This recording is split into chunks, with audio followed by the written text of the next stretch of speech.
Assalamualaikum warahmatullahi wabarakatuh. Alhamdulillahirabbil alamin. Assalatu wassalamu ala asrafil anbiya'i wal mursalin Sayyidina Muhammadin wa ala alihi wa ashabihi ajmain, amma ba'd. Puja dan puji syukur kita ucapkan atas kehadirat Allah Subhanahu wa taala yang mana telah memberikan kita kesehatan dan kesempatan sehingga kita masih bisa melaksanakan kuliah online. Baiklah, kami dari kelompok 1 ingin mempresentasikan hasil diskusi kami, yaitu tentang hakikat belajar. Ya, perkenalkan, nama saya Andrini Anahir. Saya selaku moderator kelompok 1 yang akan membimbing jalannya diskusi ini. Ya baiklah, saya akan mempersilahkan kepada teman saya untuk memaparkan materinya. Ya baik, Assalamualaikum warahmatullahi wabarakatuh. Perkenalkan, nama saya Rafiq Awanda. Saya dari kelompok 1. Pada video kali ini saya akan menjelaskan materi kelompok 1, yaitu pengertian belajar. Belajar adalah merupakan adanya interaksi antara stimulus dengan respon. Seseorang dikatakan telah belajar sesuatu apabila ia dapat menunjukkan perubahan pada perilakunya ataupun tindakannya. Perubahan yang relatif ataupun permanen dalam perilaku atau potensi perilaku sebagai hasil dari pengalaman atau latihan yang diperkuat. Menurut teori ini, di dalam belajar, yang terpenting adalah input yang berupa stimulus dan output yang berupa respon. Stimulus adalah apa saja yang diberikan guru kepada pelajar, sedangkan respon berupa reaksi atau tanggapan pelajar terhadap stimulus yang diberikan oleh guru tersebut. Contohnya, saat guru mengajar di dalam kelas, segala sesuatu yang guru berikan kepada murid melalui tindakan ataupun ucapannya itu disebut dengan stimulus namanya. Sedangkan murid yang menerima sesuatu dari guru melalui pendengarannya ataupun penglihatannya itu disebut dengan respon namanya. Baik. Assalamualaikum warahmatullahi wabarakatuh. Baiklah, saya akan melanjutkan materi dari teman saya. Materi yang akan saya paparkan yaitu tujuan belajar. Apa tujuan utama kita untuk belajar? Betul, semua orang memiliki tujuan belajar tertentu untuk belajar. Tujuan adalah suatu cita-cita yang ingin dicapai dari pelaksanaan suatu kegiatan. Tidak ada suatu kegiatan yang diprogramkan tanpa tujuan, karena hal itu adalah suatu hal yang tidak memiliki kepastian dalam menentukan ke arah mana kegiatan itu akan dibawa. Belajar bertujuan mengubah kebiasaan dari buruk menjadi baik, seperti merokok, minum minuman keras, keluyuran, tidur siang, bangun terlambat, bermalas-malasan, dan sebagainya. Ketiga, belajar bertujuan mengubah sikap dari negatif menjadi positif. Misalnya, seorang anak yang tadinya selalu menentang orang tuanya, tetapi setelah ia mendengar mengikuti ceramah-ceramah agama, sikapnya berubah menjadi anak yang patuh, cinta dan hormat kepada orang tuanya. Keempat, belajar dapat mengubah keterampilan. Misalnya, seseorang yang terampil main bulu tangkis, bola, tinju maupun cabang olahraga lainnya adalah berkat belajar dan latihan yang sungguh-sungguh.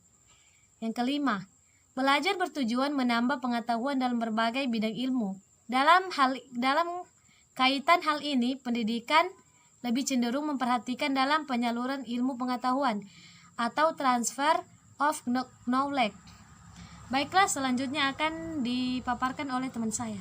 Assalamualaikum warahmatullahi wabarakatuh. Perkenalkan, nama saya Dina Prilianti.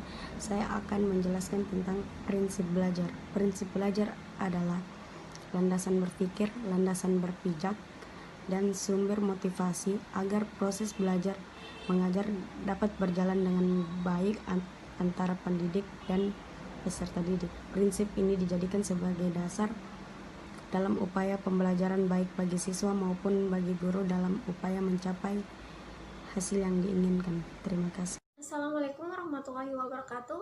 Perkenalkan, nama saya Sukmawati, perwakilan dari kelompok 1, ingin memaparkan materi kami tentang prinsip-prinsip belajar. Prinsip adalah suatu yang dipegang sebagai panutan yang utama dan menjadi dasar dalam upaya pembelajaran. Selanjutnya, pelaksanaan pelatihan evaluasi memungkinkan bagi individu untuk menguji kemajuan dalam mencapai tujuan. Yang ke-10, prinsip belajar psikomotor. Proses belajar psikomotor individu menentukan bagaimana ia mampu mengendalikan aktivitas ragawinya. Belajar psikomotor mengandung aspek mental dan fisik secara umum. Prinsip-prinsip belajar berkaitan dengan